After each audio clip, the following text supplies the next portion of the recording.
څنګه وکړو ابتدا ستا د ثنا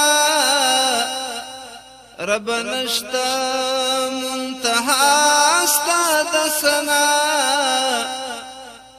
هر بنده کدی په زر ژبو ګویا شي د ژوند لار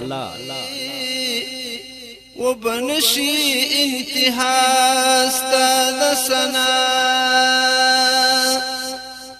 بسم الله الرحمن الرحيم.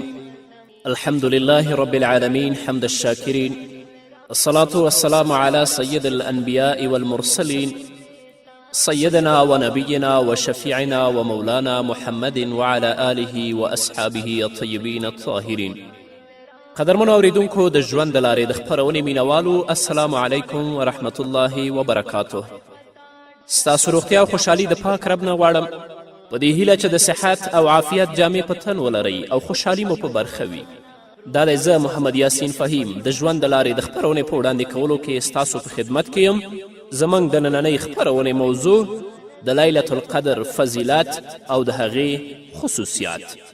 قدرمنو اوریدونکو، د روژې په مبارکه میاشت کې په آخري لسیزه کې داسې یوه شپه ده چې هغه الله رب العزت د زر میاشتو نه غوره او بهتره ګرځولې. نو که په دې شپه باندې زموږ یو مسلمانه مور، همدارنګه یو مسلمانه خور یا زموږ یو مسلمان رور پاڅیږي د الله رب العزت په عبادت او د الله په طاعت باندې ځان مشغوله کړي، الله رب العزت به دې ته د زر میاشتو عبادت نه ډیر اجر و ثواب ورکوي. د الله رب العزت په کلام کې د لیلة القدر 3 خصوصیات بیان شوي دي. اول خصوصیت د دې شپې دا دی چې الله رب العزت په دې برکتناکه شپه کې قرآن نازل کړی دی. لکه چې الله فرمایي انا انزلناه فی لیلة القدر، بېشکه موږ نازل کړی دی د قرآن په شپه د قدر کې. په دې باندې باید پوه شو چې د قرآن کریم نزول 2 ځلې شوی. یو ځل نزول د قرآن د لوح محفوظ نه تر اسمان د دنیا پورې دا دفعتن شوی دی، او دا د قدر په شپه شوی دی چې دې ته په عربي کې انزال وایي. په دویم ځل باندې د قرآن کریم نزول د سماع دنیا نه په واسطه د جبرائیل علیه السلام په محمد رسول الله صلی الله علیه وسلم باندې د 23 کالو په موده کې شوی چې دې ته په عربي کې تنزیل وایي. نو به هر حال قدرمنو اوریدونکو، د قرآن کریم نزول دفعتن هغه د قدر په شپه کې شوی دی. نو په دې برکتناکه شپه کې د قرآن کریم په شان عظیم شان کتاب نازل شو، او قرآن داسې برکتناک کتاب دی چې د چا قرآن سره څومره هم تعلق وي، په کوم اعتبار سره چې هم وي، د هغه مقام او شان به الله اوچتوي، او الله رب العزت به هغه ته یو ځانګړی امتیاز او خصوصیت ورکوي. قرآن چې په کومه میاشت کې نازل شوی دی، د هغې میاشتې مقام الله رب العزت د کال په 11 میاشتو باندې اوچت کړی دی.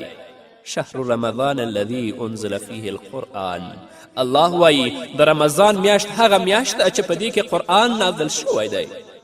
رسول الله وایي سید الشهور شهر رمضان، قرآن چې په کومه شپه کې نازل شو د هغې شپې مقام الله رب العزت د کال د ټولو شپو نه افضل او غوره که چې هغه د قدر شپه ده. انا انزلناه فی لیلة القدر، قرآن چې په کومه ژبه کې نازل شوی د هغې مقام الله رب العزت د دنیا د ټولو ژبو نه غوره کړی دی.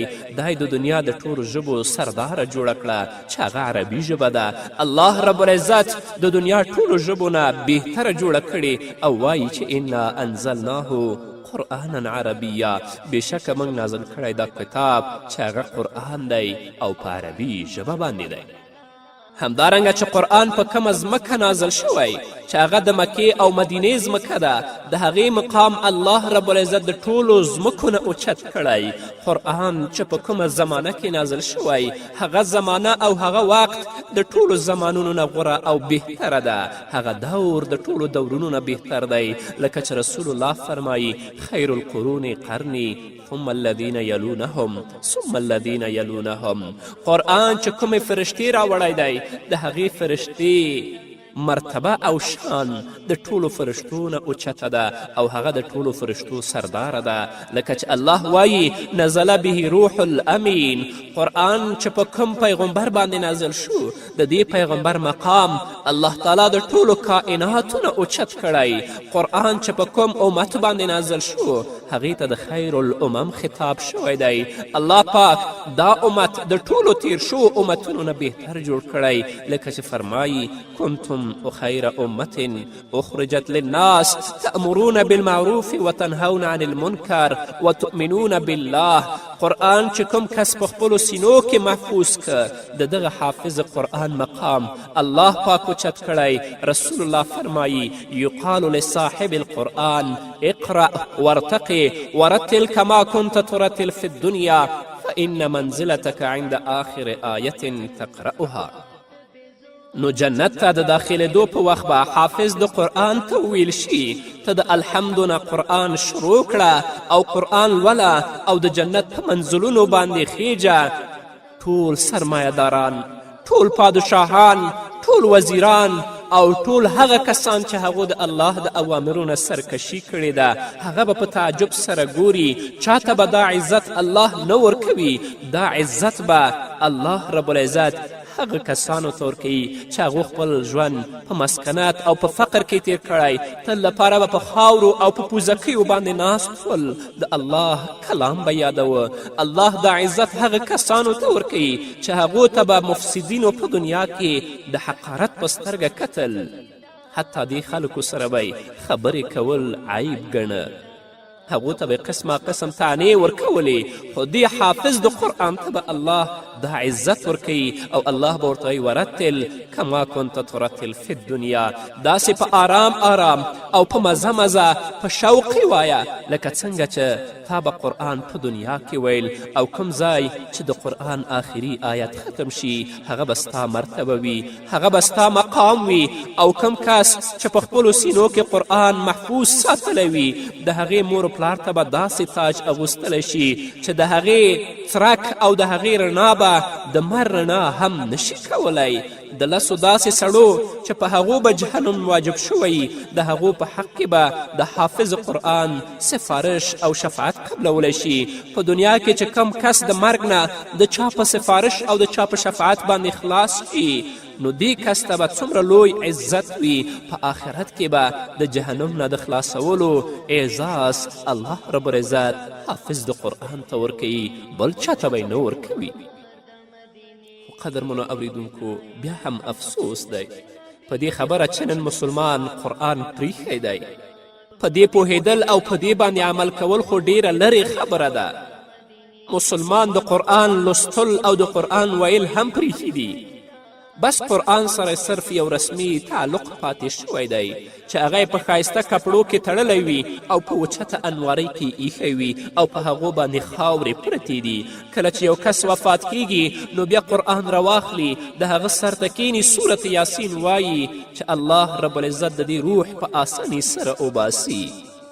همدارنګه چې کله دریمه، اومه او څلوېښتمه وي نو قاریان او حافظان راوغواړي د پیسو په مقابل کې په هغو باندې ختم وکړي. د قرآن حق په دې باندې نه ادا کیږي. په قرآن باندې عمل هم وکړئ، د قرآن ختم هم وکړئ، په قرآن باندې عمل وکړئ. همدارنګه قرآن د هغه چا چې روح یې وځي قریب الموت د هغه په سر یې ولولئ، خو یو رسمي تعلق د قرآن سره مساتئ چې صرف د ختم په وخت کې او د جنازو په وخت کې قرآن یاد وي، بل وخت هم یاد نه وي. همدارنګه چې کله کور جوړ شي نو د قرآن ختم وکړي د برکت لپاره ښه خبره ده، چې کله دکان جوړ شي د قرآن ختم وکړي د برکت لپاره ښه خبره ده. خو بیا په کور کې هلته د هغه نه مخکې هغه د ټولو فحشاو منبع راوړي، هلته یې کښېني، په هغه کې سریال او فلمونه ګوري. همدارنګه په دکان کې نو هغه برکت چیرته پاتې شو؟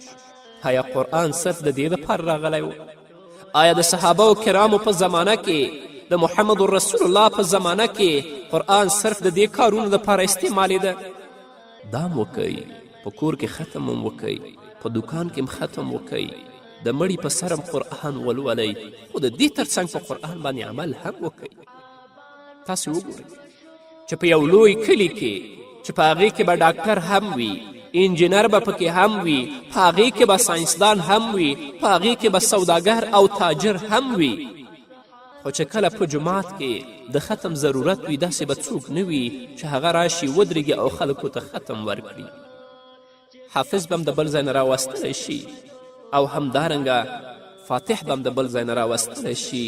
الله رب العزت دې په موږ باندې رحم وکړي. الله دې موږ ته توفیق د دې راکړي چې قرآن یاد کړو او د دې تر څنګ د الله رب العزت په کلام باندې عمل وکړو. نو د قدر شپه داسې برکتناکه شپه ده. دا ډومبی خصوصیت دی چې په دې کې الله رب العزت د قرآن پاک په شان عظیم الشان کتاب نازل کړی دی. او دا داسې خصوصیت دی چې د دې خصوصیت د لیلة القدر عظمت او مرتبه نوره موچته کړه. یعنی د قرآن د رانازلېدلو په واسطه باندې الله رب العزت د قدر شپې ته نور هم عزت ورکړ. نو راشئ دا شپې په موږ او تاسو را روانې دي. الله ته متوجه شو، د الله رب العزت نه د خپل د ګناهونو بخښنه وغواړو او تل لپاره د رب العزت نه د نیکو اعمالو توفیق وغواړو.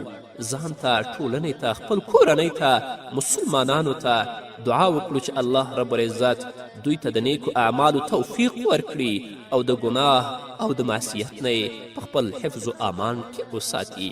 او که داسې ژوند زموږ په غفلت باندې تیریږي نو په دنیا کې به هم زموږ لپاره راحت او سکون نه وي. تل لپاره به د دنیا په تلاش کې یو که شپه او ورځ، همدارنګه په آخرت کې به هم بیا موږ سرګردانه یو، د الله په حساب کې به ولاړ یو. الله دې په موږ باندې رحم وکړي. قدرمنو اورېدونکو، د خپرونې په دې وخت کې راځو لنډې دمې ته. دمې نه وروسته زموږ خپرونه دوام لري. ملتیا مو د نړۍ ستا په ثنا باندې ودانه، لمر سپوږمۍ کې د رڼا ستا د ثنا، موجودات او کائنات د ثنا وایي. لا د لویه اقتضا ستا د ثنا، هیڅ شي به ستا د ثنا نه خالي نه ده. ذکر وی بگا سبا ستا د ثنا. دویم خصوصیت د قدر شپې دا دی چې په دې شپه کې عبادت د زرو میاشتو د عبادت نه بهتره او غوره دی. الله رب العزت فرمایي لیلة القدر خیر من الف شهر. د قدر شپه چې ده دا بهتره ده د زرو میاشتو نه. الله داسې نه دی ویلي چې د قدر شپې عبادت دا برابر دی د زرو میاشتو د عبادت سره، بلکې الله دا ویلی دی چې د قدر شپې عبادت دا غوره دی د زرو میاشتو د عبادت نه. زیاتوالی الله تعالی ته معلوم دی چې الله څومره زیاتی نورو هم ورکړی دی. دا د الله رب العزت فضل او دا د الله رب العزت رحم او کرم دی د محمد رسول الله صلی الله علیه وسلم په امت باندې. دا خصوصیت الله رب العزت د رسول الله امت ته ورکړی، بل امت ته چیرته هم نه دی ورکړی. رسول الله صلی الله علیه وسلم د صحابه و کرامو په مجلس کې ناست و او د بني اسرائیلو د عابدینو تذکره یې کوله چې د هغوی عمرونه 200 کاله 250 کاله ول. په دیو کې به هغوی د الله رب العزت طاعت او عبادت کوه. نو صحابه کرام وپسخېدل، ویل یا رسول الله زموږ عمرونه خو 80 او یا تر 80 کلو پورې دي، نو زموږ عبادت به څنګه د هغو عبادت سره برابر شي؟ نو الله رب العزت دا صورت نازل که، ویل چې لیلة القدر خیر من الف شهر. د قدر شپه چې ده هغه غوره او بهتره ده د زرو میاشتو د عبادت نه. دا په هر مسلمان باندې را روانه ده چې روژه نیسي په آخر لسیزه کې دی د الله رب العزت طاعت او عبادت وکړي، نو الله رب العزت به هغه ته د زرو میاشتو د عبادت اجر و ثواب ورکوي. دریم خصوصیت او دریم ځانګړتیا د قدر شپې دا ده چې په دې شپه کې جبرائیل علیه السلام سره د نورو فرشتو د آسمان نه راکوزیږي او هغه مسلمانان که زموږ خویندې دي که زموږ ورونه دي چې د الله رب العزت په طاعت او عبادت کې مصروفه دي نو جبرائیل علیه السلام سره د نورو ملائکو په هغو باندې سلام کوي لکه چې الله فرمایي تنزل الملائکة والروح فیها باذن ربهم من کل امر سلام هي حتی مطلع الفجر نازلیږي ملائکې سره د جبرائیل علیه السلام د الله رب العزت په امر باندې نو دوی سلام کوي په هغه چا باندې چې د الله رب العزت په طاعت او عبادت باندې مصروف او مشغوله وي او دا کار د لمر پرېوتلو نه واخله تر سبا راختلو پورې وي. نو قدرمنو اوریدونکو په دې شپو کې د الله رب العزت رحمت راوریږي نو څومره چې کولی شئ هغومره تاسو د الله رب العزت عبادت کوئ ځان د الله رب العزت د رحمت نه مه محروموئ ځکه چې رسول الله صلی الله علیه وسلم فرمایلی دي چې کم کس د لیلة القدر د خیر او برکت نه محروم شو هغه گویا د ټول خیر نه محروم شو او د دې خیر نه محرومه کیږي مګر هغه کس چې هغه یقینا محرومه وي او یقینا بدبخته وي. الله رب العزت دې موږ په خپل فضل او رحم او کرم سره د خپل رحمت نه محرومه کوي. په ځانګړې توګه په دې شپه کې دی الله رب العزت موږ ته د عبادت او د طاعت توفیق رانصیب کړي. نو په دې وجه قدرمنو اوریدونکو د ټولو نه افضله دا ده چې د آخري لسیزې ټولې شپې په ویښه او د الله رب العزت په عبادت کې تیرې کړئ. ټول کال موږ ویده شو ټول کال موږ خوبونه وکړل راشئ په دې آخره لسیزه کې د الله رب العزت طاعت او عبادت وکړئ چې په دې باندې الله رب العزت زموږ ګناهونه معاف کړي الله موږ ته بخښنه وکړي. که لس واړه شپې هم تاسو په ویښه باندې نشئ تیرولی نو صرف هغه شپې چې هغه طاق شپې دي هغه خو په ویښه کې تیره کړئ په هغو کې د الله رب العزت طاعت او عبادت خو وکړئ چې هغه 21مه شپه 23مه شپه 25مه شپه 28مه شپه او 29مه شپه ده او که ټوله شپه په عبادت کې نشئ تیرولی نو څومره چې کیدی شي هغومره خو تاسو د الله رب العزت عبادت وکړئ څه حصه به الله رب العزت ضرور تاسو ته درکوي. خو زمونږ اکثر رونه او خویندې هم شته دی چې په دې شپو کې هغوی هم د الله رب العزت د رحمت نه محرومه دي. 1 ساعت 2 ساعتو لپاره هم هغوی د الله رب العزت طاعت او عبادت نه پاتې. کم از کم هر سړی خو دې دومره وکړي چې د ماسخوتن او د سهار مونځ دې په جمع سره ادا کړي ځکه رسول الله صلی الله علیه وسلم فرمایلی دی کم سړی چې د سحر او ماسخوتن مونځ په جمع سره ادا کړي هغه ته د ټولې شپې د عبادت کولو ثواب ورکول کیږي. سبحان الله څومره مهرباني ده د الله رب العزت د محمد رسول الله صلی الله علیه وسلم په امت باندې. خو بیا هم چې څوک محروم شي نو د هغه په محرومتیا او د هغه په بدبختی کې څه شک نشته هغه یقیني بدبخته دی هغه یقیني محروم دی.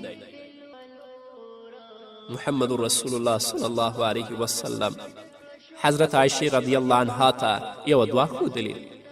حضرت عایشې ته یې پوښتنه وکړه یا رسول الله که زه د قدر په شپه پوه شم چې دا د قدر شپه ده نو په هغې شپه کې زه څه دعا وکړم؟ رسول الله صلی الله علیه وسلم ورته فرمایي اللهم انک عفو تحب العفو فاعف عني. ای الله ته بخښونکی بخښنه ته خوښه ګڼې نو ته زما نه بخښنه وکړه زما ګناهونه معاف کړه.